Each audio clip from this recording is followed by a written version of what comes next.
ನಿಮ್ motor 10 HP ಗಿಂತ ಜಾಸ್ತಿ ಇದೆಯಾ? ಅದನ್ನ ಸುಡ್ದಂಗೆ ಹೆಂಗೆ ಸೇಫ್ ಆಗಿ ಓಡಿಸೋದು ಅಂತ ತೋರಿಸ್ತೀನಿ ಬನ್ನಿ.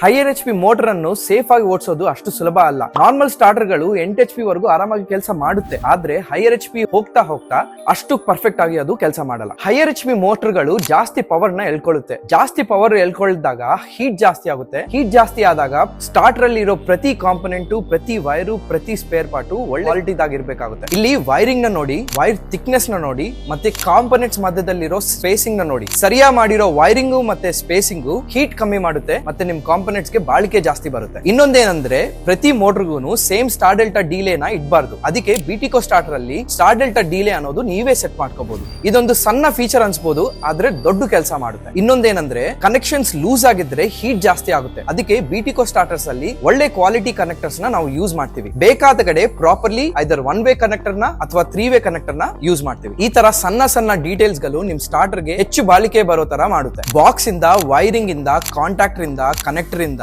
ಸ್ಟಾರ್ಟರ್ ಒಳಗಡೆ ಇರುವ ಪ್ರತಿ ಕಾಂಪೊನೆಂಟ್ ವರೆಗೂ ನಾವು ಲಾಂಗ್ ಟರ್ಮ್ ಡ್ಯೂರಬಿಲಿಟಿ ಮೇಲೆ ಫೋಕಸ್ ಮಾಡ್ತೀವಿ. ಯಾಕಂದ್ರೆ ನಿಮ್ ಸ್ಟಾರ್ಟರ್ ನಿಮ್ ಮೋಟರ್ ನ ಚೆನ್ನಾಗಿ ಪ್ರೊಟೆಕ್ಟ್ ಮಾಡಬೇಕು, ಹೊಸ ಪ್ರಾಬ್ಲಮ್ ನ ಕ್ರಿಯೇಟ್ ಮಾಡಬಾರ್ದು.